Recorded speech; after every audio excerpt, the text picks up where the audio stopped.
please. All right. Okay, very good. But let's mute our mics. All right. Please, I want to confirm, Mr. Harry, can you hear us very well? Can you please confirm your speakers and your microphone, please? Can you see something? I can see. Wow, each one of you perfectly well, and I could hear you very well as well. Can you hear me, or can you see me? See me in fact. Okay, I think you're sharing your screen already. So, all right. Yes, yeah, I'm just testing sharing the screen. Could you see the PowerPoint? Yeah, I can see the PowerPoint. Lovely, lovely. All right. Okay, thank you. I think we can start now. Yes.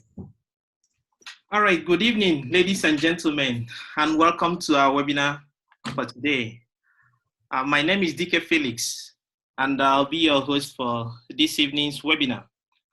The topic of our webinar today is running a viable business startup in China. How to run a viable startup in China. Mm-hmm. And I hope all of us, the hangover from the COVID-19 scare is not really affecting us much. We hope the days ahead will be better for our country, Nigeria, and for our host country here in China. All right. Please, before I move on, permit me to welcome our guest speaker for today. Please, can we all mute our mic? Can we all mute our speakers? Can we all mute our speakers? All right. Permit me to welcome our host for this evening, the Managing Director of Dengli Group, Mr. Harry Shu, who has over 20 years experience in international business and management consulting. Mr. Harry Shu will be doing justice to the topic of this webinar, which is how to run a viable startup in China. You agree with me that for many years, even up to present, many of our Nigerian students that are just graduating from various universities that would like to go into business, many of them lack the necessary skills and information that they may need to either register, start up a business, and even run the business. And so many of our brethren also that are already doing businesses on small scales do not have their businesses registered. And some of them cannot, because of this situation, take advantage of some of the facilities that registered businesses in China are availed in doing businesses. So with this in mind, we've organized this webinar to provide basic information and skills that startups or individuals, entrepreneurs that want to go into businesses, especially those that are just graduating and those that are running businesses, but they are not, they've not had their business registered. We hope the webinar will provide them with the basic skills and basic information that they will need to register and start up their businesses. But before I give the floor to our guest speaker, I would like to welcome each and every one of us again. I would like to welcome the acting president of NIDO East China, Barrister Justina Ajala, here present with us. Barrister, you're welcome. We are very happy to have you. Also, we have in the house the co-chairman of the Business and Investments Group of NIDO East, who also was instrumental in helping us organize the webinar. That is Dr. Polycarp. Dr. Polycarp, we are very happy to have you also in the webinar. Thank you very much. Thank you. All right. Let me quickly read out some rules of engagement, please, that will help us to have a very smooth webinar this evening. The webinar will run for roughly an hour. I will post the rules in the main group so that we can all see the rules. Please kindly observe these rules. Mute your speakers when you are not speaking. Do not interrupt someone speaking. And kindly wait for the host to give you audience for you to speak, or if you have comments or questions to ask, you can use the raise hand function in the Zoom platform, very close to the participants button. You can use the raise hand option if you want to make a comment. And we have a time allotted for question and answer session towards the end of the webinar. So you can jot down your questions or comments so that you'll be able to ask these questions towards that time. And of course, I wish us a happy listening. So I'll quickly hand over to the speaker, Mr. Harry Shu, to do justice to the topic for the day. Mr. Harry Shu, thank you and welcome. Okay, thanks, Felix. Well, first of all, I'd like to thank for the invitation to this webinar. Thanks for Nido, the platform. Thanks, Polly, inviting me. And thanks for Felix for introducing me so lovely. Now, first of all, I would like to, well, I have to, apologize for a couple of things, which, because currently I'm in Kuala Lumpur in Malaysia, and the weather is horrible outside. It's raining, and so I had to stay in the hotel room and using the hotel Wi-Fi. So sometimes it might, got delay or cut off, but don't worry. Running a variable. Okay. So today, this is a problem with my. Okay, so today, as you can see, I am sharing my screen.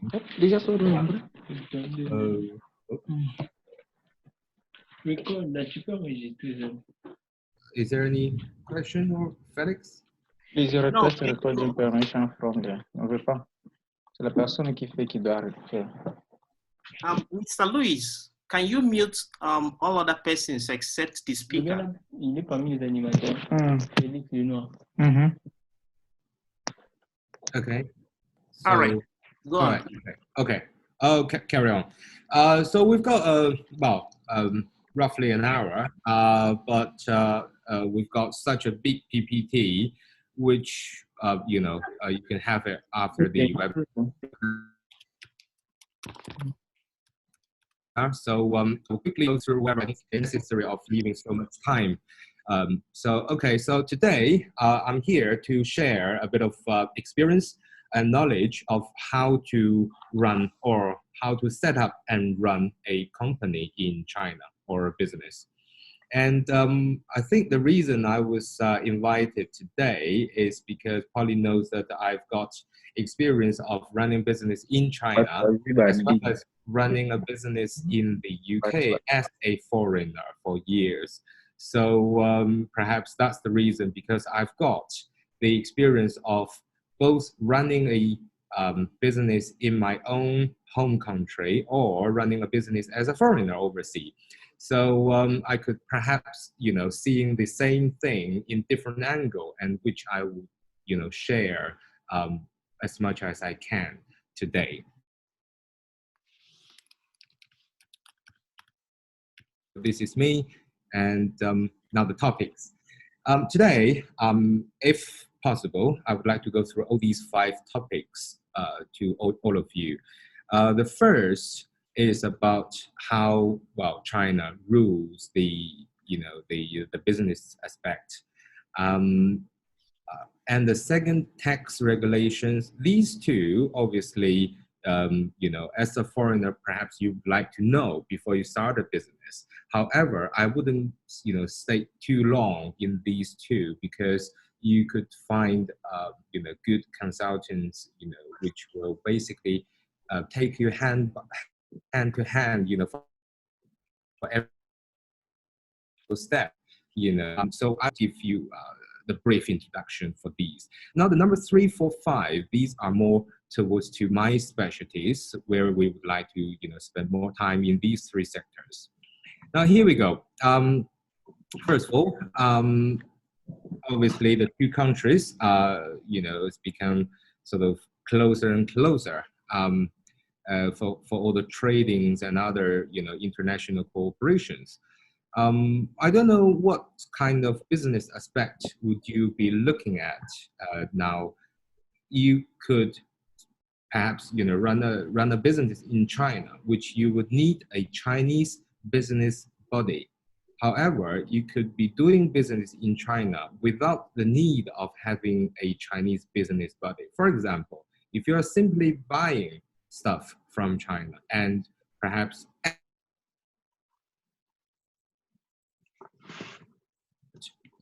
to Nigeria, or import from the Nigerian point of view to import to Nigeria, then you would not need a company, okay? For example, I've had a company in the UK, which was British registered company. Now, when I import stuff from China myself, I would not need to have a company in China because I could simply use an agent, and the agent would do all the paperwork and to use their own legal body to help us to do that. So that's what I'm saying, that you don't have to have a business body legally to do business in China. It all depends on what kind of business do you have or you want to have, okay?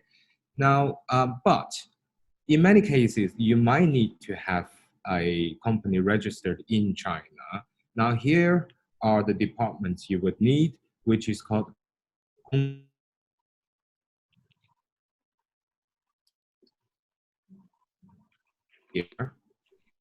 here. Now that's the department who's regulating all the company for registration, deregistration and everything. Now that is you could understand that as a kind of like company house, some department like that, where after you registered with the Gongshang, then you will need to register with the tax office, which is like the Inland Revenue Office. It's called Shui Wu. Now, these two are the departments which mainly will be, relating to your business day to day. Now, down there, I've also said, your handy tool.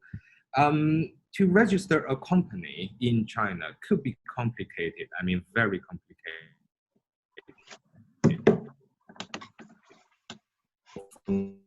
It's very, very complicated, and it's just really painless, believe me.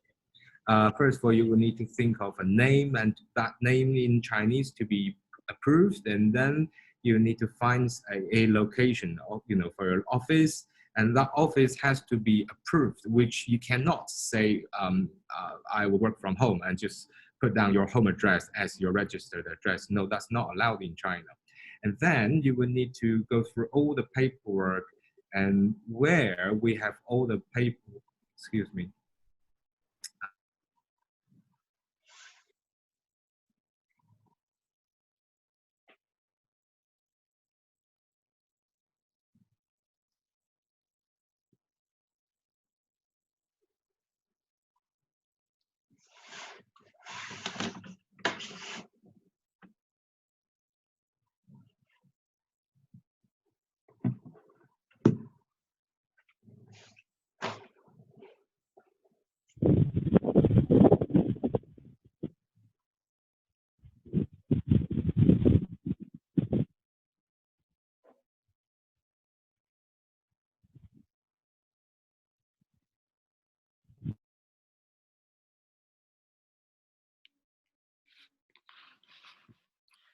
Okay, I think we just have to exercise a little bit patient for the guest speaker, Mr. Harry, to come back to.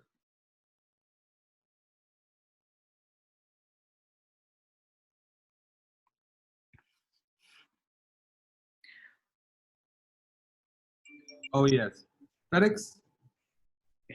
Yes. Felix? Yes, we are here. Yes. Sorry about that. Okay, here we go. Sorry. Sorry about this. I don't know. It's perhaps just the internet. Yeah. Okay. Now I'll quickly go through here. Can you still see my screen? Can you still see the PPT? No. No. You need to share your screen again. Okay, I will do that now. Okay. Okay, is that okay? Fantastic. Yeah. Yeah, cool. Okay. Now, after China, then I would, sincerely recommend you to find a good agent. Right? There are hundreds, thousands of agents all over the China, all over China, and in every city you see hundreds of them. So there are plenty of them. Then why, if you imagine there's so many of the agents who's helping people of registering company, even for Chinese people, is because the registration procedure is really pain in the ass. So I would strongly recommend you to do so. Okay, and what they would do is with very tiny little, cost, then you could have your company registered and also have your company registered with the Inland Revenue Office as well. Even the bank account, they will help you to open that as well. So that's my suggestion.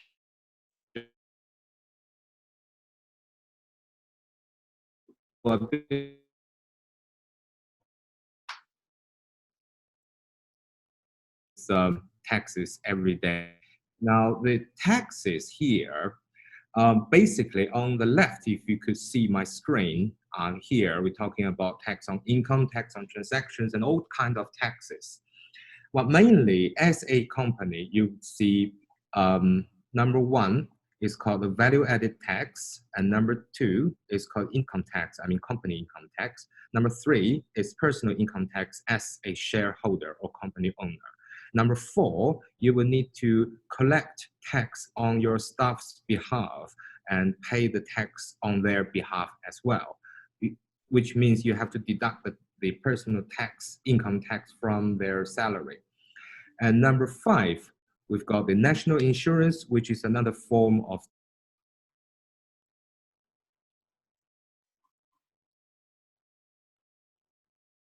thing that you have to be facing.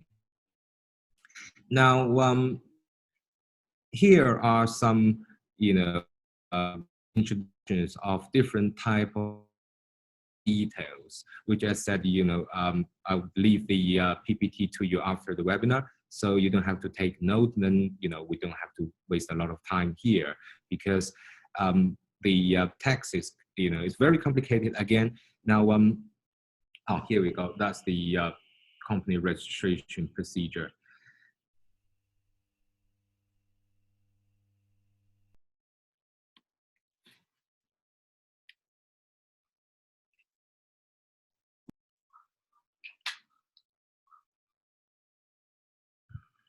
Jesus. Hello? Hello, Mr. Harry.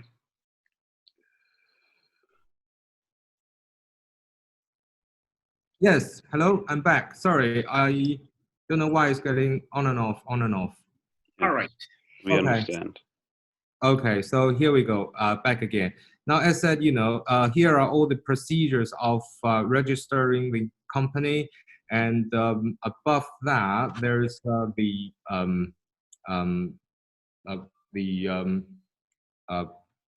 the introduction of taxes as well. I said, you would have the PPT afterwards, so we don't waste time on here. But before we move on to the next part, I would really have to say two things about taxes. Number one is, again, most of the agent company who's helping you to register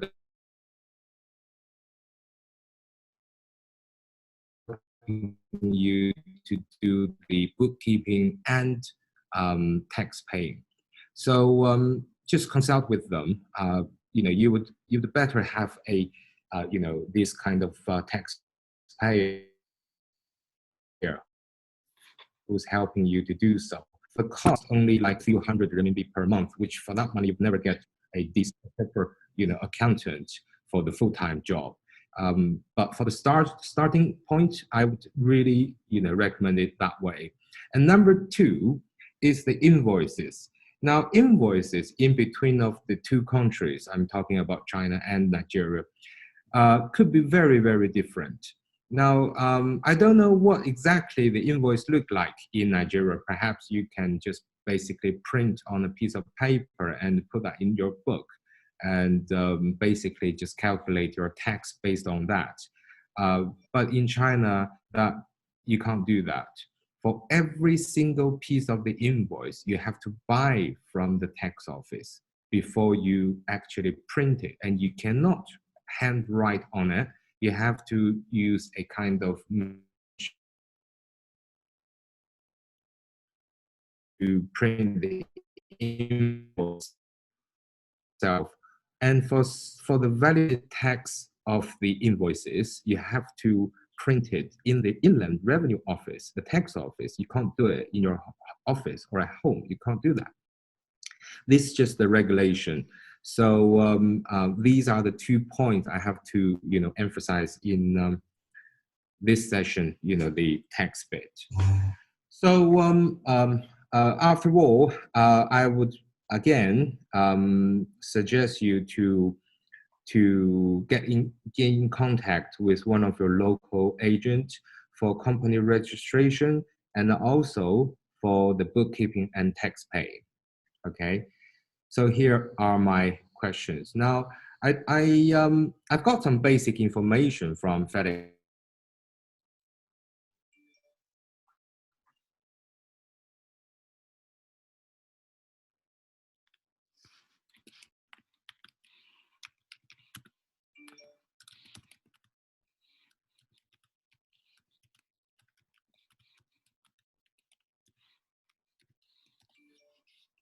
Oh, this is rather unfortunate. Please, let's hang tight and wait for him to be back.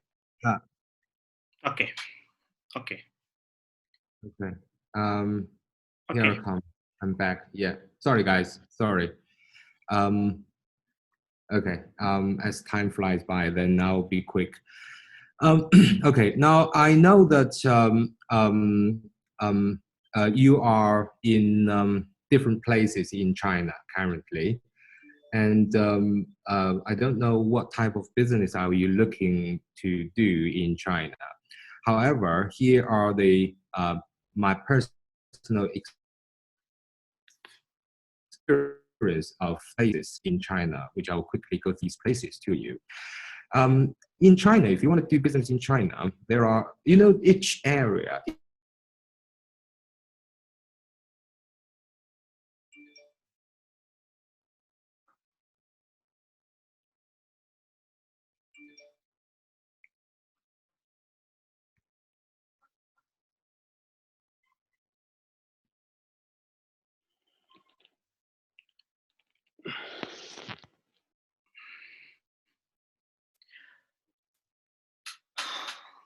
I must say so sorry, everyone. The guest speaker actually is not in China right away. And like he said, where he is right now, the internet connection is not so strong.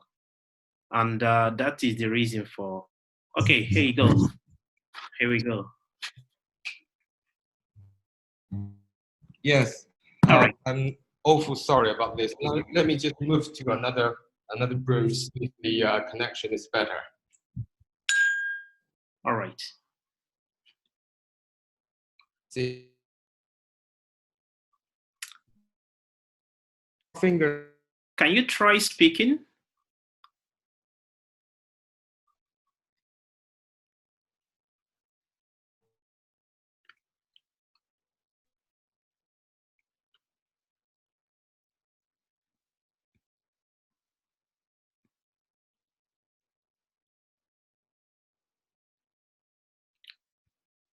Hello.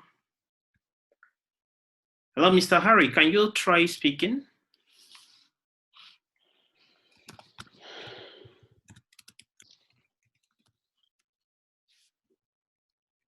Let's be patient with him. Huh? Yes.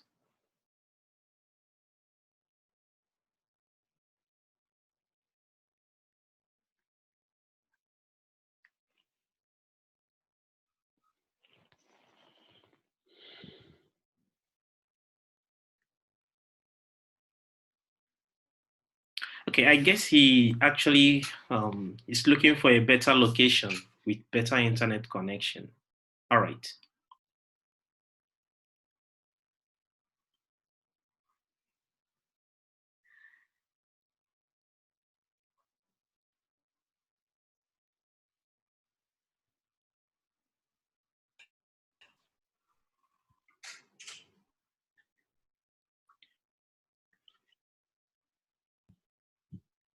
Right, is that better this time?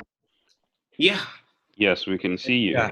You're welcome back. Okay, I'm awful sorry about this. I think it's because, you know, it's lightning and the raining outside is pouring. So that's why maybe. I don't know. It's not like this usually. But anyway, I'm awful sorry.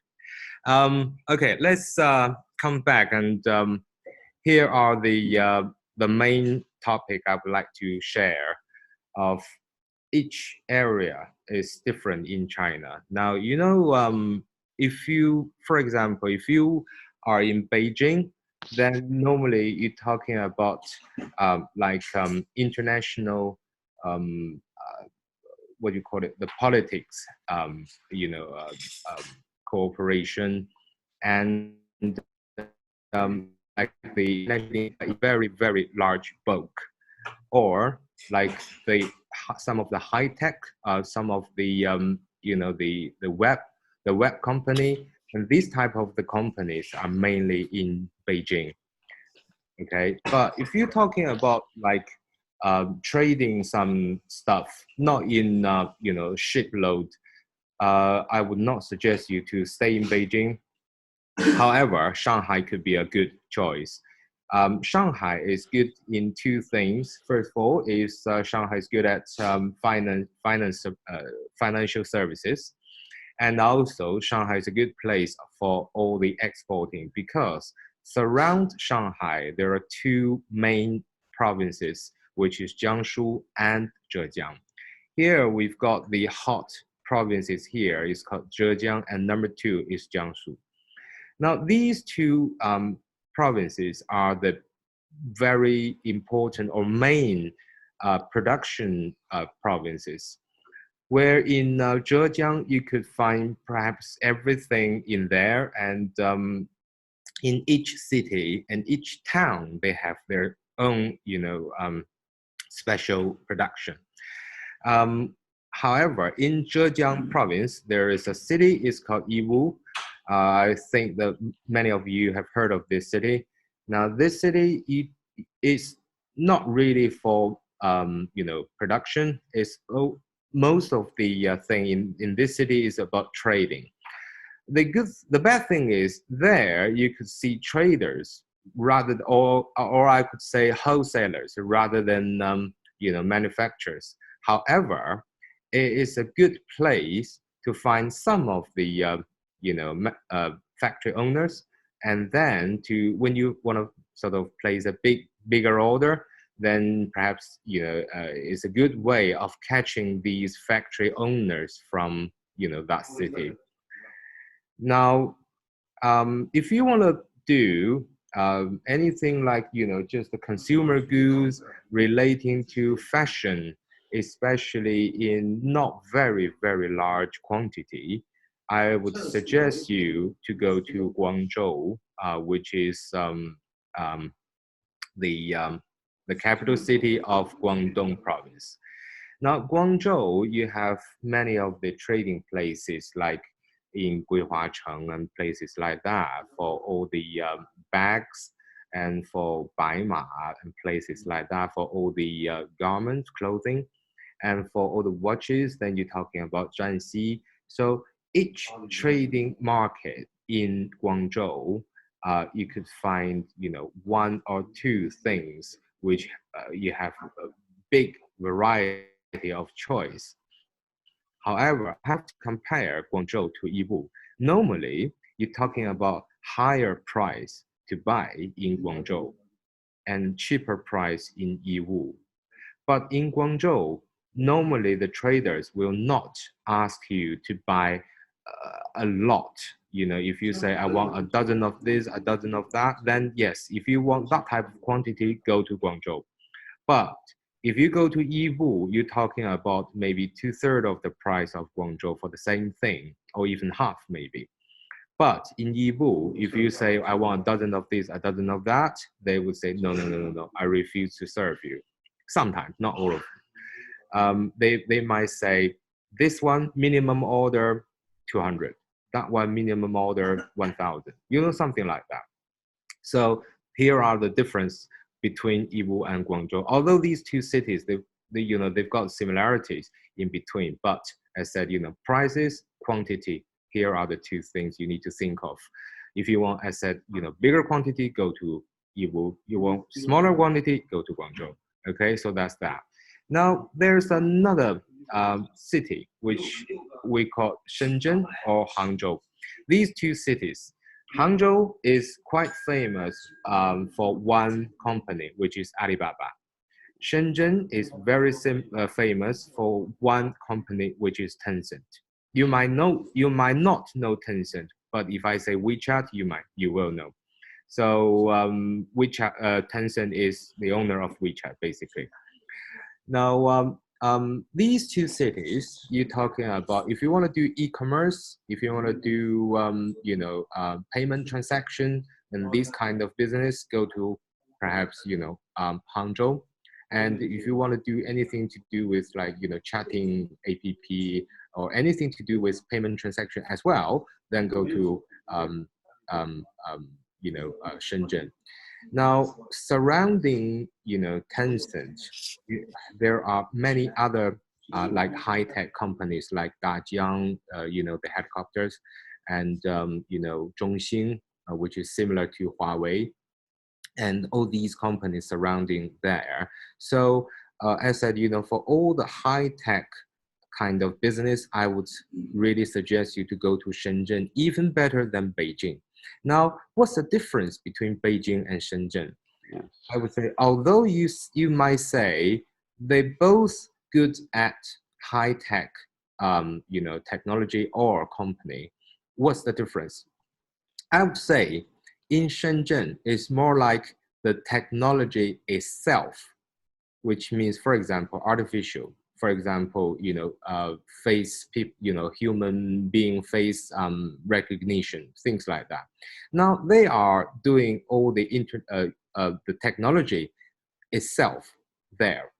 Now in Beijing, you're more talking about those like web company who's using these technology and make it market, make good marketing, make good money out of it. However, they are not really doing the technology themselves. I'm not talking about, black or white. I'm talking about something like, the lean way, if you're with me.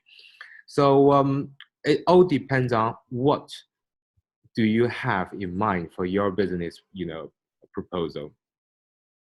Now, the very last place I would like to introduce is Shandong. That's the province, which is not far from Beijing. Now, this place, you can basically find everything there. Now, they have a big place for, the port for international shipping. They have the port for that. And they have the all the high-tech companies, well, many of them in different area, and they have big area for agriculture. Many of the the food come from that province, so you have basically everything. And if you run a company there, then you're talking about a much cheaper cost. For example, if you want to rent an office, okay, now you're talking about something around about 7 to 10 renminbi per square meter per day. That's for the renting price in Beijing. And roughly the same in Shenzhen, perhaps, slightly cheaper than Beijing. But in Shandong, you're talking about perhaps half of the price than Beijing, or even cheaper. So that's what I'm saying, that if you don't have to go to Beijing or Guangdong or Hangzhou, then Shandong could be one of your options. if you want just a lower running cost, where you can find pretty much everything as well. And, you know, in Shandong, there are a lot of medical factories. You know, they produce all kinds of, you know, medical equipment. And also they, if you want to do any of the sort of agriculture, you know, business. So there, this is the place I would recommend.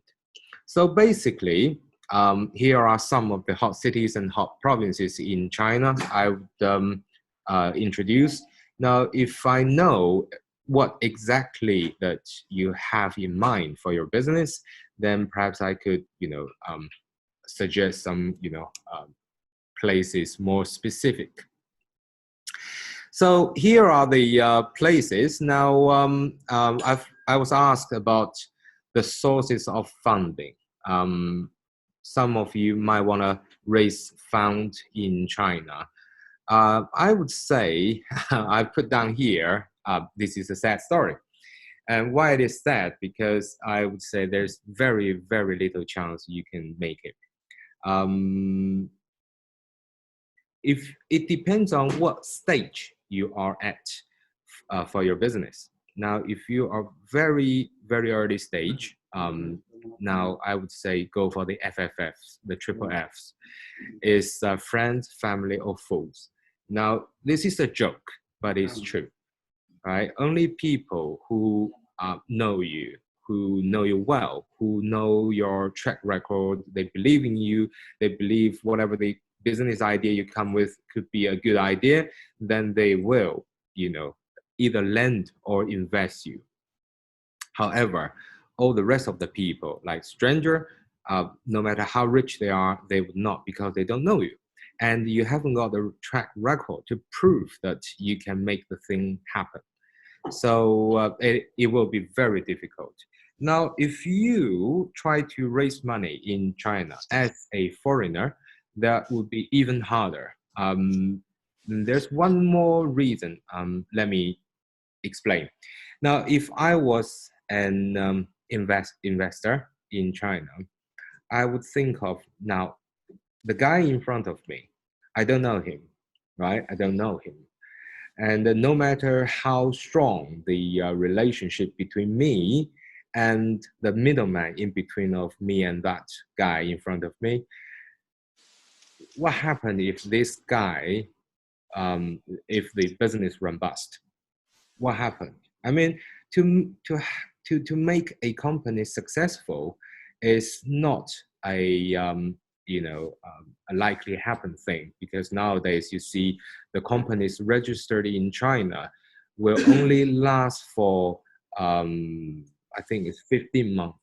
For 85% of the company will die in 15 months. So what happened if this company could not last, and where's my money go?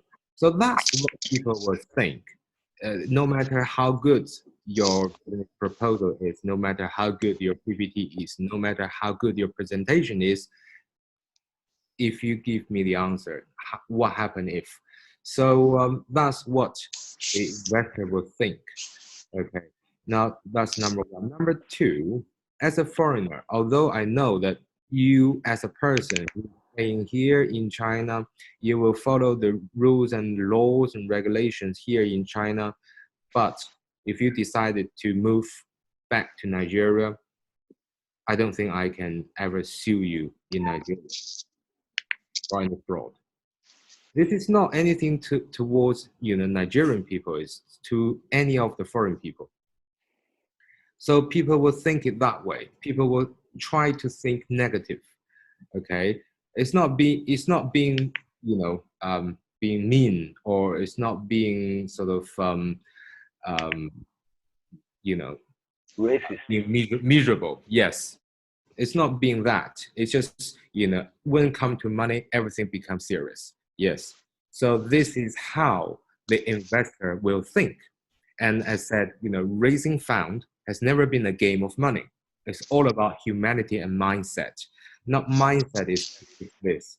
Now, if I were you, what I would do is to raise money, raise fund from the Triple F at the very beginning and set up your business and to run for a little while and to have the track record.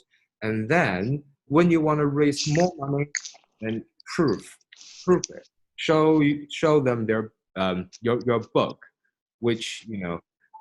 Number two, I would have to clarify here that when you raise money, you do not tell them, oh, I need money.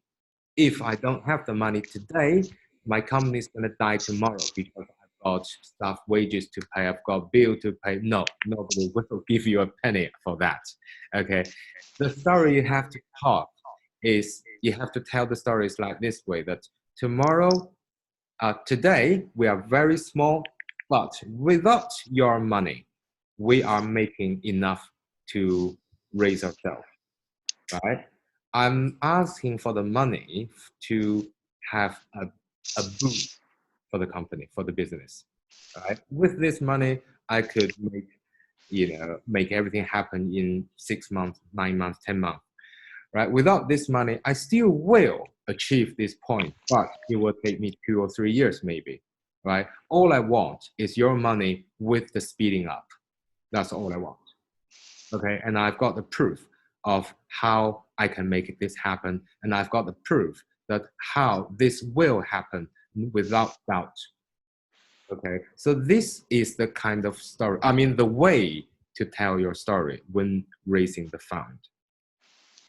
Now, when you come to a decision-making, procedure before you go to see any of the investor, well, think of, there are 2 options of funding. Now, do you want somebody just to give you the money and without giving any other help to your business? Or number 2, you want somebody who's investing maybe slightly less amount of money than the first guy, but he will give you a lot of help in your business. For different amount of money, you have to give same amount of shares. If that is the case, which guy do you want? Now, this is the question. Now, here, talking about investing, the first type of guy, we call them financial investors. For the second type of guy, we call them strategic investors. Okay, now I was invested by some other company before. I have invested some others as well, in and out. Now I would think of it this way. If I want that guy to make money for me simply because I invested some money, or I could do something good to this business, which will boost up, I have to think it this way. However, if you really want somebody like the strategic investors, here's a good example. Now, you guys all come from Nigeria. Then there's a Nigerian company called Paystack. I don't know if you know this company. They do money. Yeah, you know that. Okay, good. Now, this company was invested by Tencent. You know the owner of WeChat. Yep. Yeah. Now, why WeChat invest them? I know there are some other companies in Nigeria doing the same business. Say, for example, Vogue Pay and some other company. Why Paystack? Why WeChat invest them? Because they're smarter? Because they, more beautiful? No. Maybe yes, but if you, switch your position, think it that way. Think as you are the owner of Tencent. What would you do? You are so successful in China with all the, intermediate, with all the payment transaction business. You're so successful. What would you do? Obviously, expand to other countries, right? So when you come to a strange country, would you start everything from scratch yourself? Or you find somebody to invest them locally and get them to do the job? And if you say, for example, now, let's say in the venture capital, the angel round, then we say $2 million, for example, right? $2 million, I want 10% of the share. And after a few months, if this good business, if this company is doing good, then okay, another 20 million. But this time I want 30% of the share. So gradually, this company will become yours. As soon as I raise my I raise my share over 51, then this company is in theory mine, right? With very tiny little money. Well, to them, it's tiny little money, right? So think of the way that which company is big, successful, with hell of a lot of cash and with international vision in China. Think of a company like that, right? And finding what area you could do the same business in Nigeria, as long as there's no such business in Nigeria nowadays, then perhaps you could start like that if you just want that company to support you, as long as that's something you want to do, right? So this is what we called think it reversely, right? From the result back to where you are now. Now here, I'm not going through all these. Now this is what I call here, if you see the PPT, the reverse way is the strategic investment. So raising fund, as said, you have the seed funding and Series A, Series B, Series C until all the IPO. Now for all the IPO, most of the financial investors would love it this way because by the day they invest, they are expecting to get out. They don't want your company forever. They don't want your company for a lifetime. They want to get out as soon as possible. Many of the investors say if they invest Series A, then they hope to get out by Series B, right? People invest in two ways. Number one is buying your existing shares, and another way is getting the money into the inject the money into your company without letting you go. So some of the deed or the contract investing, the term sheet, you might see that the previous investor want to get out when the next round money come in. So that's why they all want IPO. However, if you want to say, no, I just want to keep the company private, I never think of IPO, I don't want to IPO, then normally these kind of people will never invest you. But a strategic company, when they invest you, they don't have to have you to go public. They want to buy you off.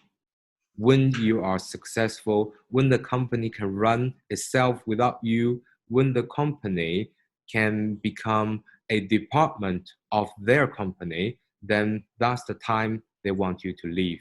But being fair, they will give you a bunch of cash so you can retire early.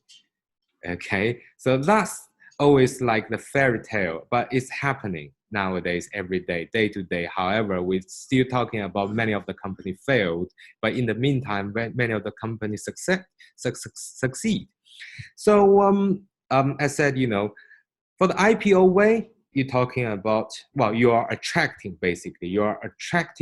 the financial investors, but for the being paid off the way, then you're attracting the strategic investment. Okay, and again, this is not black and white. This is all about the lean. Okay.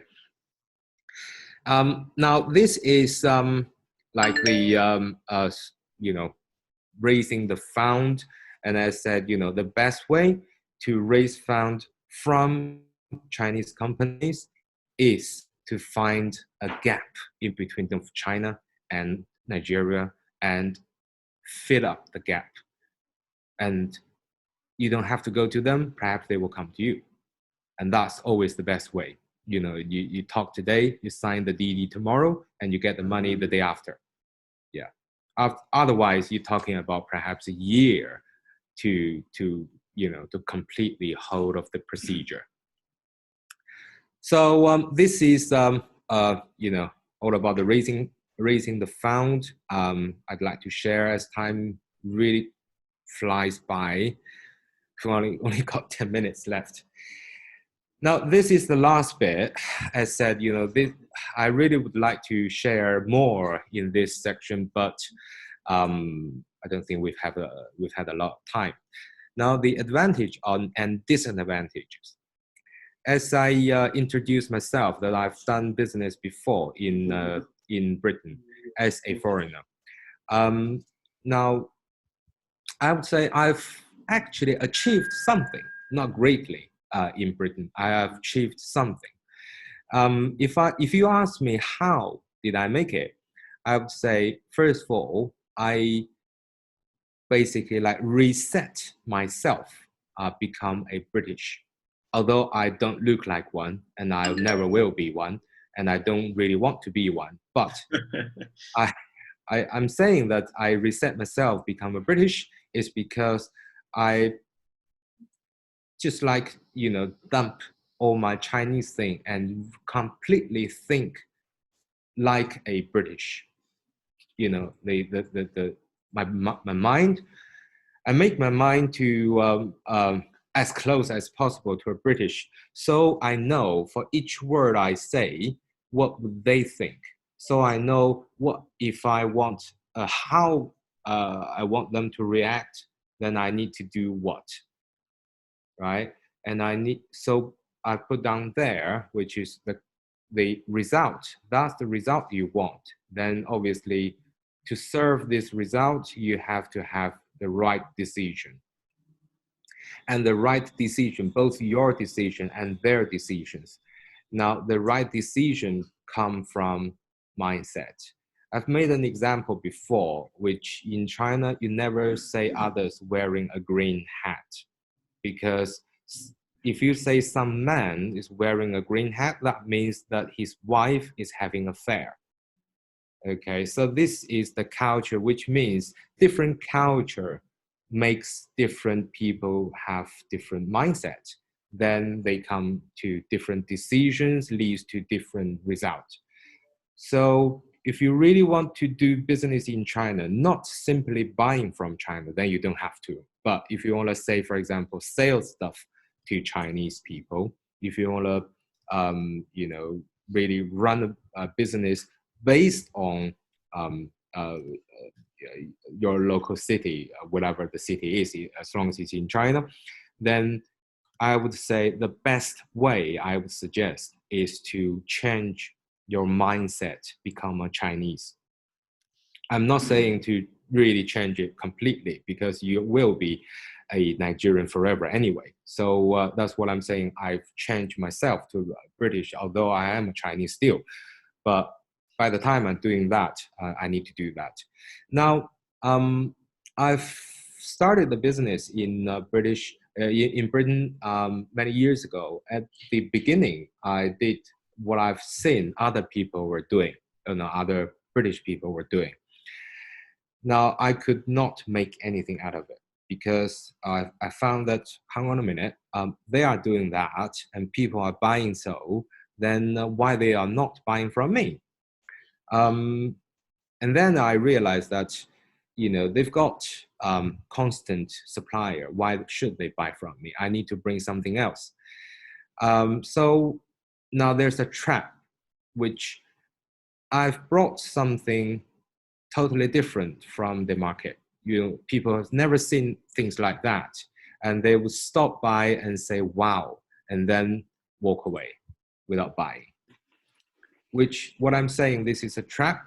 That means, although you might have spot some difference in between of the two countries or two markets, but it might not be the business opportunity. It could be the opportunity of losing money. Okay, now, however, when we say we change our mindset, become local, now, is the way to understand what exactly people want and what exactly people will pay for. This is very important. People like and people pay for is different thing. It's different, right? People may like it, may love it, but they not want to pay it. So we don't need to have anything people like or love. We need to have what people want to pay for it, or what people want to pay a high price. So that's what we want. Now it could be consumer goods. It could be anything like, copyright stuff. It could be anything. But as long as people want to pay for it, and there's a gap in between of the two countries, in between of the two markets, then that's the opportunity, I would say. So I put down there, which is the ultimate advantage is the ability of matching the difference and the real needs. So it's matching the differences and the real needs. Now this is what, and the disadvantage obviously is to ignore it, or without finding that. Okay, so that's the first point I would like to share for the advantage and disadvantage. Now there's a second point which I also put down here, past and future. Some of you might have stayed in China for a while. You might have some Chinese friends. You might have heard that people said that, oh, Nigeria is like China 20 years ago, 30 years ago, or something like that, right? And people in China, I mean, many of the Chinese people like to say it that way. Perhaps you say, oh, China is like America, 10, 25, 50 years ago, something like that. Personally, I would not agree with this kind of opinion. For example, if you say Nigeria is like 20 years ago of China, now, can you tell me who's having a smartphone in China 20 years ago? There was no smartphone in China 20 years ago, right? And people are using smartphone everywhere in Nigeria, downloading app, listening to music on the app, and sending text and all these things and that in Nigeria. How can you tell me this is like China 20 years ago? No, it's not, right? So I still think that Nigeria, in some extent, is like China 20 years ago, right? It's like, for example, financial services, maybe. I don't know if there are a lot of insurance company, and if the insurance company are making a hell of a lot of money, everybody's buying insurance, maybe not. But in 20 years ago in China, people don't. And maybe in this area, Nigeria is like China 20 years ago. So when we say the past or future, we have to say in which area, or very specific narrow area, right? In some cases, for example, the legal structure of the country, how can you tell which one is more advanced or which one is undeveloped? How can you tell that, right? It's totally different scheme, structure. So I said, I wouldn't be fooled by people say, 20, 30 years ago, things like that. I wouldn't. I would say, think it very specific, then you will find the difference and perhaps to fulfill that need or gap. So this is what I would suggest. Now, I think the time's nearly 10. Oh, well, 9. Yeah, Mr. Harry, I just asked the General House if they would like to extend the time beyond 9 p.m. And we've got quite a very good number of viewers typing yes. So we'll extend for next 30 minutes. We'll also like to use approximately 10 last minutes for questions. So you can still expand using perhaps more 15 minutes. Oh, okay. Well, actually, I've rushed to the deadline, which is 9, I've actually gone through all the topics that's prepared. I don't know, for the past 5 topics, which one would you like to hear more? You can check perhaps the one that you thought is very important, but because of time, we are unable to expand more on this. I think that would be more. Which one? The text, or?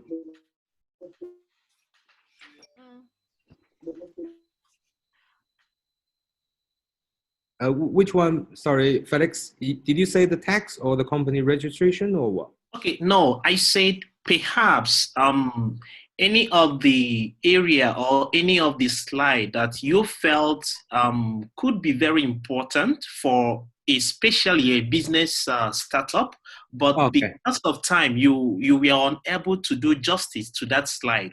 Perhaps you can also do a little bit more. Right. Okay. Give more insight before we can then take questions. Sure. Okay. Now, I think beyond these 5 topics, now let's go for a couple of other things. Perhaps could be a better amendment. Now, I've basically gone through all these topics based on imagination of most of the most of your guys are doing business in importing and exporting, pretending that's the way. Now, if you are trying to do something different, for example, I know some of you are doing like the music online sort of editing or something like that, right? So I would say, if you want to do something based on the internet, and especially the business does not have a border, China or Nigeria or Japan or whatever, right? If there's not a border to stop you doing business anywhere, then perhaps you don't have to, perhaps you can just ignore most of the topics today. But what I'm saying that is, most of you, perhaps you want to run a company in China, not only importing and exporting, but just like running a business in China day to day. For example, you want to do business to Chinese people, selling whatever your production, which is produced in Nigeria, or you want to sell in production which is produced in China from your own company, or you want to sell in like the copyright stuff or software or SaaS, the software as a service. If you want to do things like that, then I would say be careful with the to business.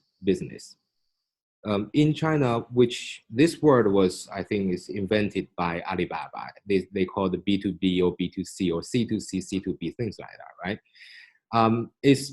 If you want to do business to another local business, then you gotta be careful, because business could be ruled or run by totally different way in China rather than anywhere else in the world, not only Nigeria.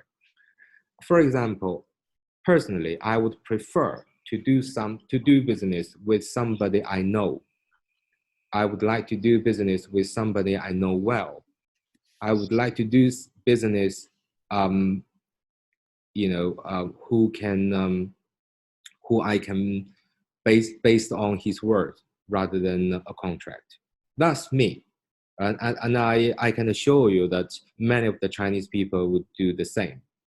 Okay. Now, if you want to do business to, normal consumer, like, the public, then it's a different story. You're talking about better services, better product, at a better price and a better location, more convenient and things like that.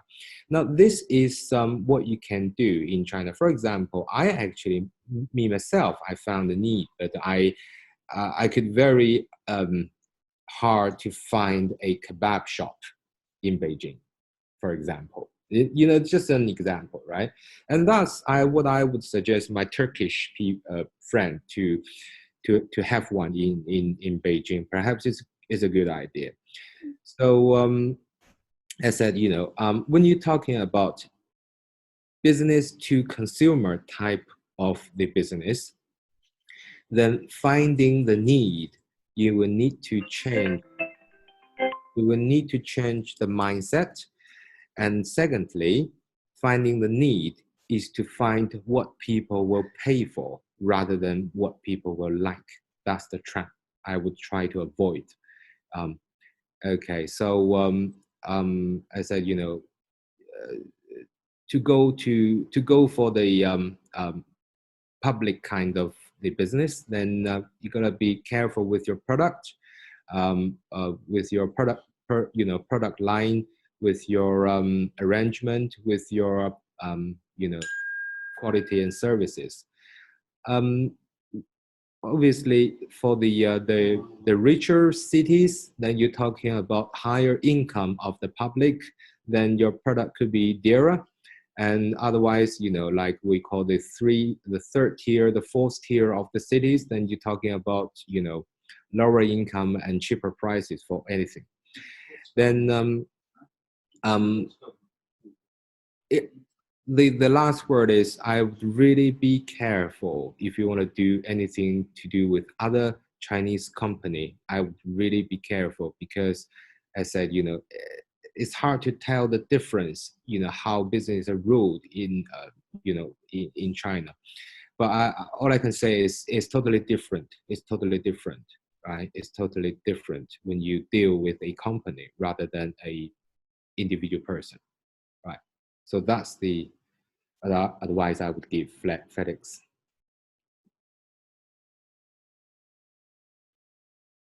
Okay. All right, thank you very much. That's been very insightful and very, very. I think most of the participants really enjoyed the speech, and I'm very, very happy to see many of the participants wishing to have the time extended.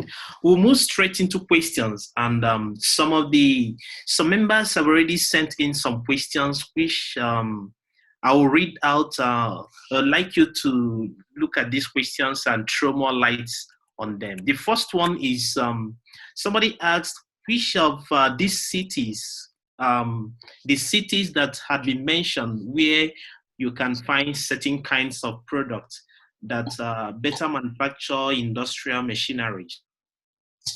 Better what? Sorry, I didn't catch that. Okay, the question asks, which of these cities can he or she find industrial machineries? Or perhaps if you want to invest in industrial machineries, which of these cities would you recommend? I think the internet is not so good. It's going on and off. Okay, can I take that, please? Somebody sent in a question. Or Polly, could you send me to my WeChat? Okay, sure. I can do that. Okay. Please, okay. Yeah. Can you hear me? Can you hear me, Mr. Harry? I can hear you on and off, like constantly. Okay. I think I have just sent it. Okay. Can you see the first question just sent to you? Okay. Sorry, FedEx. Now I've got the question. Which of these cities is better for manufacturing or industrial machineries, right? Exactly, yeah. Well, I think this question is, well, for most of the cities or area, they would have their own manufacturing or industrial machineries. It all depends on what kind of machinery you're talking about, right? What specific kind of thing you're talking about. Now, this is not something I would quite clear with personally. I would say I can think of like Wuhan, the lockdown city, Wuhan or the surrounding area, and Shanghai and the surrounding area, Shandong as well. These are the places that you can find, well, virtually everything in this area. However, talking about looking for things in China, there is the way I would use myself. First of all, I will log on Alibaba. I will log on Alibaba, not Taobao, but Alibaba, right? And type in the keywords, and you would have a list of suppliers, right? And contact, well, obviously you have to select, you know, some of the suppliers and contact all the suppliers which you selected and find out exactly, you know, what they do, if they have the thing you want at the right or roughly right price, and then go to visit them locally, you know, see them offline, face to face, see the factory, see the thing itself, see everything yourself before you make a purchase. That's what I would do. That's what I would do. I mean, basically, I would, you know, search for information online, but make my decision after offline visit. That's what I would do. Yeah. Okay. That's There's okay. I just sent you the second question. I don't know if you can check the private chat on Zoom. Your private chat on Zoom. I just sent you a second question.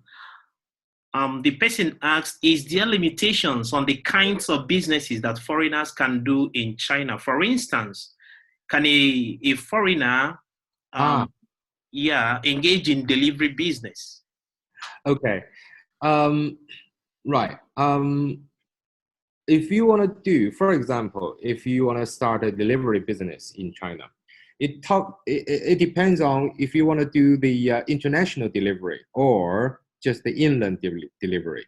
If you want to do the international delivery, I believe that you can do so. I believe, okay, which I'm not 100% sure, because as a international, you know, courier, then you'd be better to have your main company registered in Nigeria and to have your branches opened in China. Perhaps that's a better way. However, if you want to do the inland business, which is like the inland delivery, then I believe there's a certain hurdle. There are some certain hurdles, I believe. It all depends on the area. Now, if we go back to the company registration here, if we go back to this bit, could you see my page? Yes, we can see it. Okay, lovely. Yes. Okay, now you're submitting your Chinese name, register, blah, blah, blah, choose. Here we go. Oops.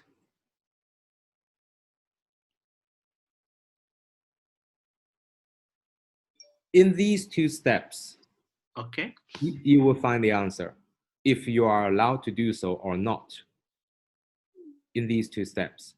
Now, you don't have to go all the way to that point. You can go straight to their offices and find out the answer even before you start registration. Okay. Yeah. And I believe that you can get an official answer from them. Okay. And sometimes it's not it could not, you know, it might not be a no. It could be something like, yes, but, you know, yes, you can do it, but you have to go through this, you have to apply for that to get that approved and things like that, you know. So sometimes it's not a no, it could be a yes, but. And the policy is changing very rapidly. I mean, you know, we all know the trade war in between of China and the US, and a lot of the policies are changing according to the the trade war. So you might have the answer for no today, and it could be a yes tomorrow. All right, thank you very much, Mr. Harry, for the response. The next question, I'm not very sure. I'll still read it out to you. I've already sent you a private chat. Yes, I've got quite a few questions here. Let me go through all these, shall we? Okay. Okay.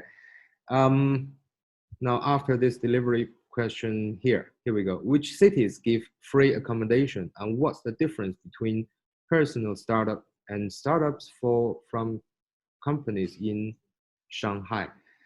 The companies that help you register, or you personally register yourself? I think there are 3 or 4 questions all in one. Now, the company who help you to register is the kind of organization I called agent at the very beginning. You want to find a good agent to help everything, all these headache stuff. So I would not suggest you to register the company yourself. I would really suggest you to just find a good agent, and that's it. Give him the money, that's all. And he will get everything set for you.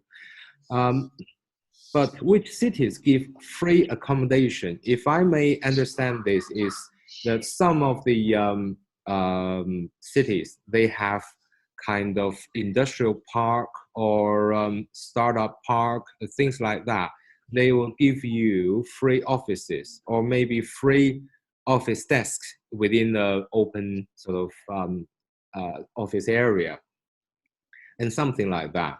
That is a kind of local policy to encourage people to start up a business. However, I have to apologize that I don't know if this policy applies to foreigner. I don't know, right? If you ask me which city towards Chinese who give this kind of policy, I would say most of the first or second tier of the cities, they will offer this kind of thing, most. But different city, they have different policy, they have different hurdle. For example, some, say Beijing, for example, you have to be under, I think it's 40 or 45 years of the age. You have to have the title of doctor. You have to have, well, a lot of things like this. Then they will give all these to you. However, if you say in Hangzhou, then no, you don't have to. As long as you are graduate from the undergraduate, from the university, and you have the business plan, which is, it doesn't matter if it works or not, as long as it makes sense, by telling the story. Then yes, they will give you something like that. So different city has different policy. Now, most of what I call the first and second tier of the cities, they will have this kind of policy. Now you may ask, what is second tier? What's first tier? Now, there are only 4 cities called first tier in China. Is Beijing, Shanghai, Guangzhou, and Shenzhen. Now, all the other capital city, most of the capital city of different provinces, they are second tier. You could understand it that way simply.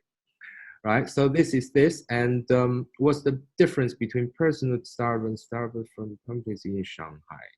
I didn't quite understand this question. Companies in Shanghai. Well, let's move down to the next one. If the guy who asked this, please could you type it again? So we'll move to the next one. If I want to do app services business targeting Nigerian market, do I need to have office in China to attract Chinese investors? No. This answer is no, clearly no. If you have set up a app services business toward the Nigerian market, then this is the question. You don't, well, first of all, you don't have to have the office in China. It's simply just for investment. No, you don't have to. However, I might have an additional question for you. Why would you think the Chinese company will invest you in this area? You may say, I've said the reverse way is strategic investment.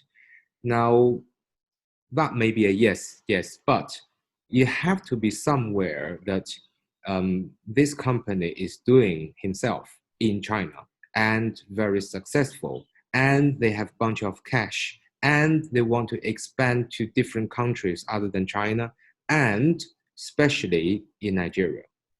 So if all these questions, the answer is yes, then yes, you have the chance. If no, if any one of them is no, then maybe not. So have to be careful. But as I said, you know, you don't have to have the office in China at all, okay? But for example, if you do the app service, say, if you want to do gaming, for example, you know, like the, you know, just the gaming, then yes, I would say maybe they would do it. But in gaming business, there are normally two kinds of businesses. Number one is they call it the workshop, who's basically producing this game, right? And there's another kind of business, which is like the distributor. Now, the distributor has to sign a contract, become an agent of the workshop for maybe the sole agent, or not the sole agent, just one of the agents in the area, for example, Nigeria. If you could ever sign even one so successful game for the area of Nigeria, then yes, then people will buy you, people will invest you, you know, no doubt for that. Now, if you are just a distributor with not such strong product in hand, then I would say as long as you have very good distribution network in Nigeria, then people will invest you for that network rather than the copyright you have in hand or the contract you have, right? So no matter what, as long as you have something which is strong and the Chinese company won't, then yes, there is a chance. But you don't have to, you know, have the office in China, because normally if they want to invest you, they will set up a company in Hong Kong and to put their money from we call the mainland to Hong Kong company, and to invest you through that Hong Kong company or any other offshore company. That's the way they do it normally. But no matter what way, you don't have to know to have an office in China. Okay, so we go for the next one, shall we? Yep. Is there any restrictions on sending money out of China? Can you kindly?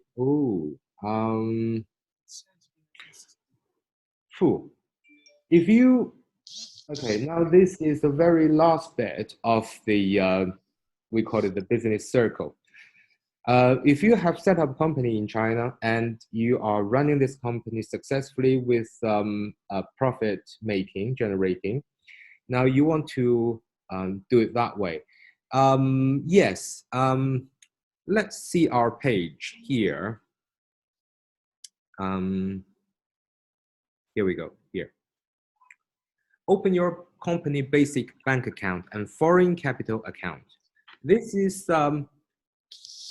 behind that, there's only saying that inject your capital. But in the meantime, because you have the foreign capital account, then you can basically transfer your money to Nigeria anytime as you wish.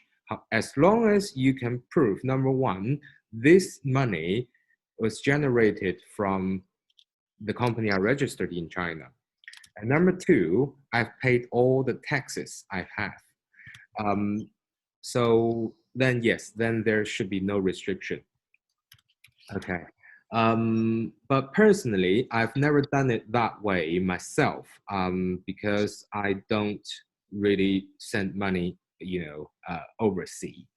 However, as I said, if you do it that way, I think as long as you register with the what do you call the not the bank, the central bank, yes. As long as you register with the central bank, then you're free to transfer your profit after tax. Okay, so we move on. Okay, I think maybe maybe you just take the last question, and then because we are really now running out of time. Okay. Perhaps you can take the last question and then we'll wrap it up. Okay, I'm not going to select anything. I will just go for the next. For funding a business idea, can a foreigner or student trade in Chinese stocks or venture into the Chinese stock market to serve as a potential funding platform for his business idea? I think there are some kind of restriction for Chinese stock market, which basically blocking foreign people and foreign capitals. Basically foreign capital, not really foreign people. I think the Chinese stock market, is free to open and is free to trade as long as you are using the Chinese currency, the renminbi. Okay, but I'm not sure. You see, you're asking a lot of questions which I don't know because I've never met things like this in China, being a Chinese, So I'm sure I will give you a clear answer, yes or no, which I'm not sure. I will give you my guess, but I will let you know I'm not sure. Okay. Foreign students in the stock market. Now, some of the international, investment organizations, they want to get into the Chinese market. I mean, especially the Chinese stock market. They will never, invest in, first of all, different currency. They will always invest in renminbi, not US dollar or anything else. So number two, they sometimes do have a WOFE company in China. What's a WOFE company is a company controlled by contract. If you understand me like this, which means, for example, I have a company in China and the registered owner is ABC, right? Who's a Chinese, for example. Okay, now this company has signed a contract with my company who's registered in Hong Kong, then saying that this company, this inland company is controlled or owned and controlled by this Mr. ABC. However, this company is really controlled by this Hong Kong company who's controlled by you. Now, so by doing that way, this Chinese registered company become not really a Chinese company, is a company who's controlled by a foreign company. And this company could do any inland business here in China, but all the decisions were made by the foreign company. And this foreign company could ask this inland company to invest in this, to invest in that, and to collect money to this company and send it over abroad. So this is how they do it. Okay, so I said, although I could not give you a clear answer if you can do the Chinese stock market business or not, I cannot give you the answer, but I can give you the way, which is how other foreign, capital do. So yeah, that's my answer. All right. Thank you very much. Okay, so I think that's the much we can take from questions. First, I would like to appreciate you, Mr. Harry, for You're welcome. granting us the gracious audience to tap in from your wealth of experience. I am very sure that most of our members really enjoyed the evening. We are very grateful, even extending the time beyond 9 we've scheduled before, in order to do more justice to most of the ideas and most of the topics. So we really appreciate your time. We really appreciate the insights, You're welcome. Mr. Harry. Thank My pleasure. you very much. You're welcome. All right. Bye. So enjoy the evening. Thanks. See you guys. All right. All the Okay. best. All the best. All right. We would like to give room for the acting president of NIDO China to also talk to our members and give a closing vote of thanks. Barrister Justina, please, you have the house. All right. Thank you, Mr. Felix, our host. And thank you, Mr. Ari, for the presentation. You're welcome. It has been very enlightening and informative. Thank you for that. And thank you for being part of us this evening. And also, I would like to appreciate everyone for staying with us till this time, because we've really gone beyond the time. Thank you for being with us. And I know so many of us, we are facing a lot of difficulty this time around with what is happening around. Yeah. And I know so many of us are emotional. Even personally, I'm not happy with what is going on. But I just want to encourage us to just keep safe and adhere to all rules and regulation of our host country. Since we are still here in China, please, I would like to urge us to just keep on holding on. And for our friends, our brothers and sisters that are out there, I pray that this period, the storm will be over soon, so that we can all go back to our normal lives. And we appreciate the Chinese government also, and our African ambassadors, because we heard that they are also meeting on this issue. So we pray that everything will be resolved soon, and we'll all be happy at the end of the day. So thank you, everyone. Stay safe and be good. We are all representative of our countries, because we have non-Nigerians here in our midst this evening. We have other foreigners. We appreciate you for joining us. So I hope we all keep safe. Thank you so much. Okay. Thank you. Thank you. All the best. Bye-bye. Thank you very much, Barrister Justina, the acting president of NIDO East China. Lastly, I would like to also thank our viewers, those that have logged in to be part of this webinar. The PPTs, like Mr. Harry promised, will send across using the NIDO official WeChat account. Yes, we'll just share in the groups, and we'll also share through our various social media handles like Facebook, Twitter, and Instagram. I know some of us may not be aware that NIDO have all these social media handles, but we do have them, and we'll share the PPT through all these handles. Some persons are also sending in some questions. I would like to say, please, questions you can direct to just tag either Justina, or you tag Felix, or you can tag Dr. P in the main group and still ask further questions. We'll collate these questions and still send them to our guest speaker. Perhaps he can answer them in his private time, and we'll try to reach back to you, because we know that this is a very important topic, and many of us would like to really go into the practical aspect of some of the things that were discussed this evening. So if you have more questions or clarification areas you need clarifications, or some other things you need to learn from the speaker, please feel free to reach any of us and send your questions.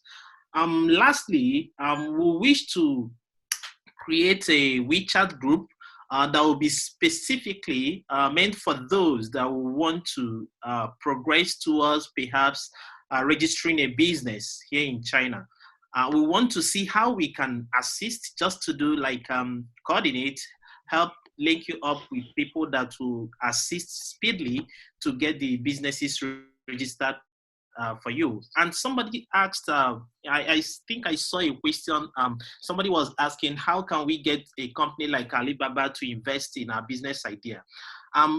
just presently, Alibaba is running a competition, a program, a project. It's called the Get Challenge Project. This project is specifically meant for persons that are between the ages of 18 and 30, and for internationals that are here resident in China, or those that have passed through, that have stayed in China for like 6 months. So we'll try to also make this event public to you. So if you are willing to participate in this event, it's actually organized by Alibaba. So they will choose the best of the ideas and I invite them for further training. Those that are successful will get cash awards and investment opportunities. So we'll share these things in our groups, and I hope we'll all keep in touch. So thank you everyone once again who actually stayed beyond 9. We really appreciate your time. We really appreciate everything. So thank you, and please keep safe. Wash your hands. Don't put your hands in your mouth. Close to your mouth or your nose, and stay safe. All right. Thank you and have a lovely night rest. All right. Thank you everybody for coming. Thanks for coming. Thank Have you. a blessed night. You too. Bye-bye. Bye. Thank you.